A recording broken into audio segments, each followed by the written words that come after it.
कृष्णा धार्मिक व्रत कथा में आपका दिल से स्वागत है। आज हम सुन रहे हैं पिठोरी अमावस्या की व्रत कथा। पिठोरी अमावस्या के दिन आटा गूंथकर माँ दुर्गा सहित 64 देवियों की आटे से मूर्ति बनाकर महिला व्रत रखकर उनका पूजन करती है।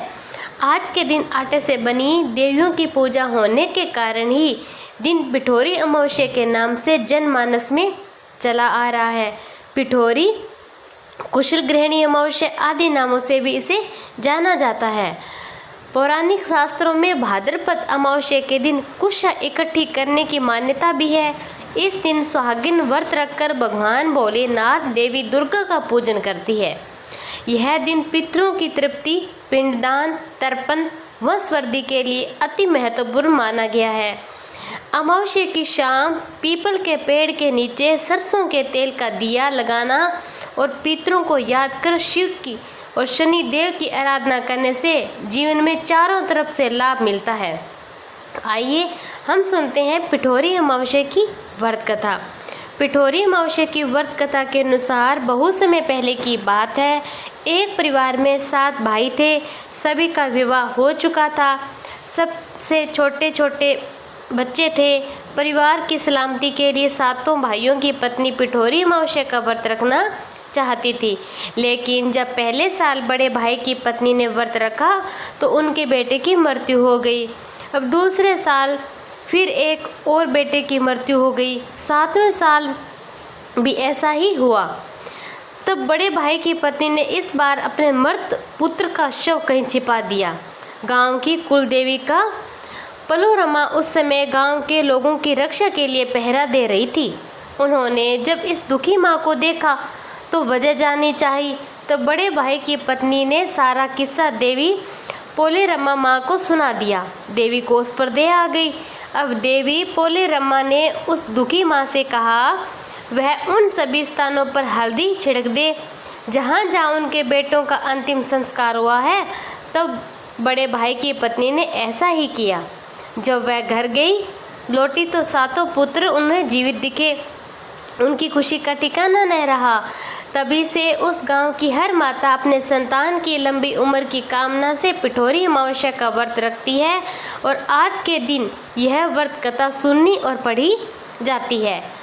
अब भारत में ये पर्व पिठोरी अमावस्या के नाम से माता दुर्गा की आराधना करके मनाया जाता है और त्यौहार पोलोरमा माँ अमावस्या के रूप में पोलोरमा, जिन्हें माँ दुर्गा का एक रूप माना जाता है, पूजा अर्चना के साथ मनाने की भी परंपरा है।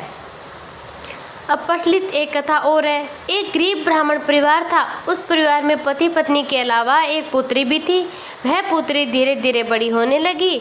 उस पुत्री में समय और बढ़ती उम्र साथ सभी गुणों का विकास हो रहा था।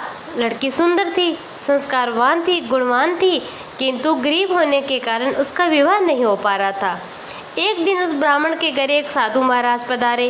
वो उस कन्या के स्वभाव से काफ़ी प्रसन्न हुए। कन्या को लंबी आयु का आशीर्वाद भी दिया। साधु ने कहा इस कन्या के हथेली में विवाह योग की रेखा है ही नहीं। तब ब्राह्मण दंपति ने साधु से इसका उपाय पूछा। कन्या ऐसा क्या करे कि इसके हाथ में विवाह योग बन जाए। साधु ने कुछ देर विचार करने के बाद अपनी अंतर्दृष्टि से ध्यान करके बताया। और कुछ दूरी पर एक गांव में एक सोना नाम की धोबन जाति की एक महिला अपने बेटे के और बहू के साथ रहती है, जो बहुत ही आचार विचार संस्कार संपन्न पति व्रता नारी है। यदि यह कन्या उनकी सेवा करे, वह महिला इसकी शादी में अपने मांग का सिंदूर लगा दे तो उसके बाद इस कन्या का विवाह हो जाएगा। इस कन्या का ये वैद्य योग मिट सकता है। साधु ने यह भी बताया कि वह महिला कहीं आती जाती नहीं है। यह बात सुनकर ब्राह्मण ने अपनी बेटी से धोबन की सेवा करने की बात कह दी। अगले ही दिन कन्या प्रातःकाल उठकर सोना धोबन के घर जाकर साफ सफाई का निसारे करके घर अपने काम वापस घर आ जाती। एक दिन सोना धोबन ने अपनी बहू से पूछा कि तुम तो सुबह ही उठकर सारे काम तो नहीं कर लेती हो, पता नहीं चलता। बहू ने कहा हाँ माँ जी, मैंने तो सोचा था कि आप ही सुबह सुबह उठकर सारा काम खुद खत्म कर लेती हो, मैं तो देर से उठती हूँ। इस पर दोनों सास बहू ने निगरानी रखनी शुरू करी। कौन है जो सुबह ही हमारे घर का काम करके चली जाती है। कई दिनों के बाद धोबी ने देखा कि एक कन्या मुंह अंधेरे घर में आती है। घर का सारा काम करने के बाद वह चली जाती है। जब वह जाने लगी तो सोना धोबिन उनके पैरों में गिर पड़ी। पूछने लगी कि आप कौन हैं और इस तरह चुपकर मेरे घर की चाकरी क्यों करती हो। तब कन्या ने साधु द्वारा कही सारी बात उन्हें बता दी। सोना धोबिन पतिव्रता नारी थी, उसमें तेज था, वह तैयार हो गई। सोना धोबिन के पति थोड़ा अस्वस्थ थे। उसने अपनी बहू से अपने लौट आने तक घर पर ही रहने को कहा। सोना धोबिन ने जैसे ही अपनी मांग का सिंदूर उस कन्या की मांग में लगाया तो उसका पति मर गया था। उसे इस बात का पता चल गया। अब घर से निराजल ही चली थी, यह सोचकर कि रास्ते में कहीं पीपल का पेड़ मिलेगा तो उसे भंवरी देकर उसकी परिक्रमा करके ही जल ग्रहण करूंगी। उस दिन सोमवती अमावस्या भी थी। ब्राह्मण के घर मिले हुए पकवान की जगह उसने ईंटों के टुकड़ों से 108 बार भंवरी देकर 108 बार पीपल के पेड़ की परिक्रमा की। उसके बाद जल ग्रहण किया। ऐसा करते ही उसके पति के मुर्दा शरीर में वापस जान आ गई। अब धोबिन का पति वापस जीवित हो उठा। इसीलिए सोमवती अमावस्या के दिन शुरू करके जो व्यक्ति हर अमावस्या के दिन भंवरी देता है उसके सुख और सौभाग्य में वृद्धि होती है। पीपल के पेड़ में सभी देवों का वास होता है।